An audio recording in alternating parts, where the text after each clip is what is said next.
Narito na naman tayo para sa isang napaka-sweet at nakakakilig na love story nila Kalingap Edu at Ate Viancy. Sulat mo ay aking makilala at kung ano. Para sa pagpapatuloy ng ating love story ay pag-uusapan nga natin ngayon ang date ng NC Love Team na unang beses sa Ilog.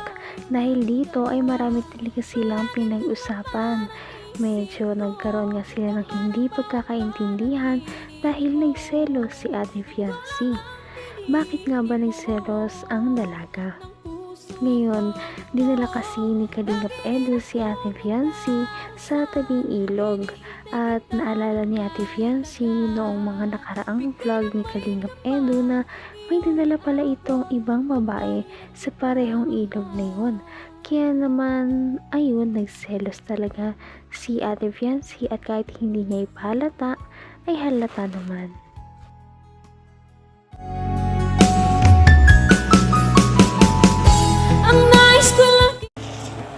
Tatalon ako dito.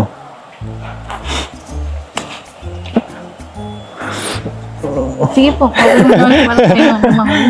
Joke lang. Joke lang.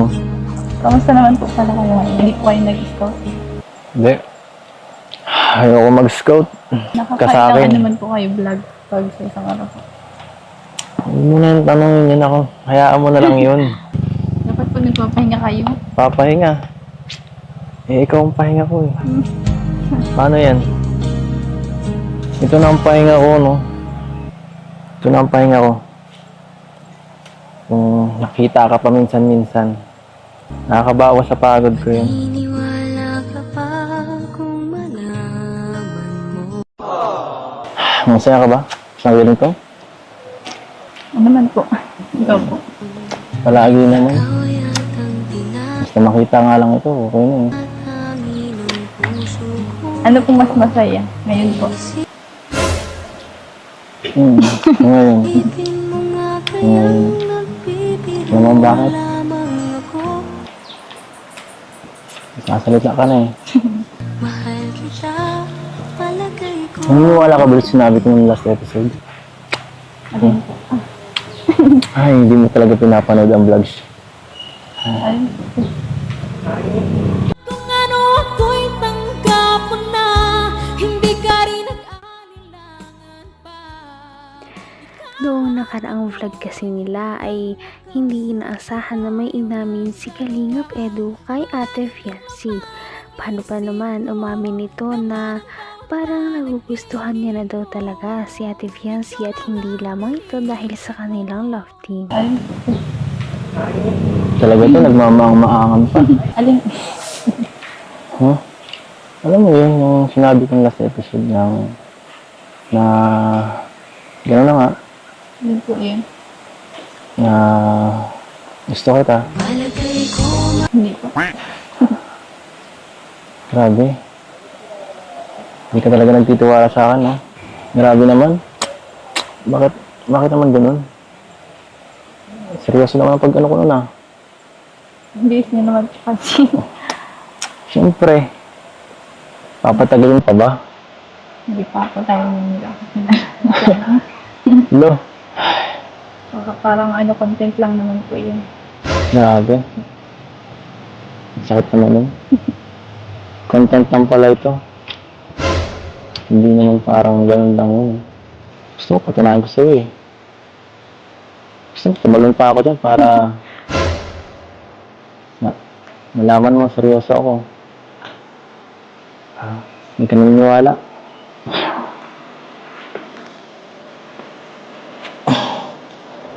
Gusto mo eh. Tumalon na ako dyan eh. Ano? Tatalon talaga ako. Lalo po kayo. Hindi mo ko pipigilan? Wala pa kayo. Hindi mo ko pipigilan talaga? naman ang bawat panaginip ko.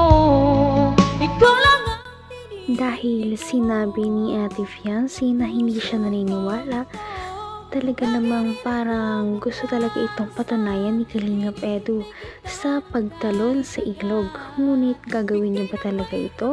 O parang nagbibiro lamang siya na tatalon siya dito sa ilog para maniwala si Ate Fiancé?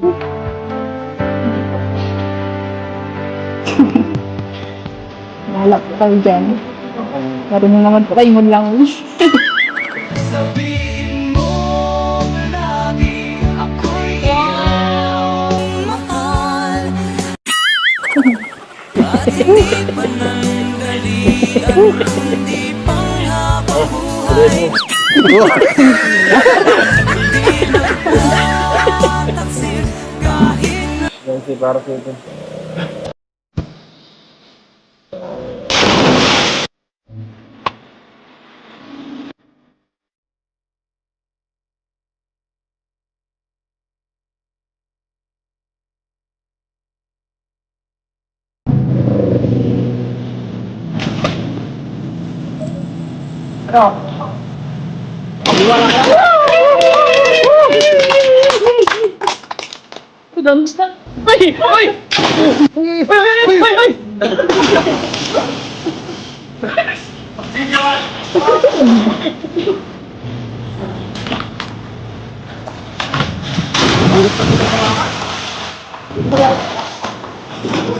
Ilan kita?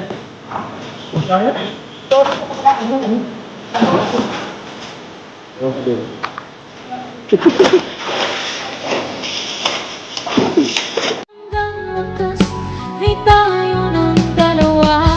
Palagi kang At ayun na nga, nagulat na lamang si Ate Fiancé dahil pinatunayan talaga ni Kalingap Edu na gusto niya na talaga ang dalaga dahil tumalon na nga siya sa ilog na ito kahit na napakataas.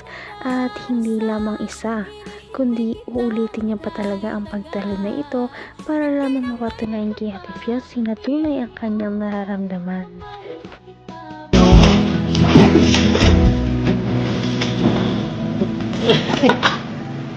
Saan ba tawag doon? Yan. Kailan sa takit? Hello.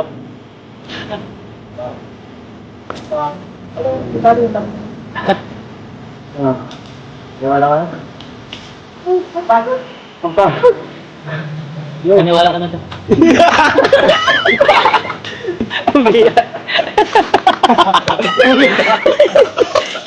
Umarang tayo.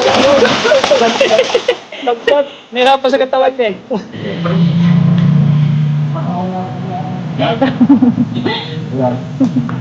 Edo. Tibay yan. Tibay. Naniniwala na pa ako. Huwag na po kayo mag-ano baka madisila. Wala kang magagawa. Nag-iigil nga ako eh.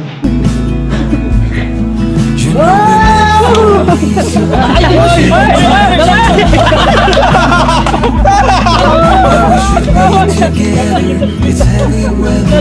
We're heading for tonight. You better take what you need, 'cause the tide's right now.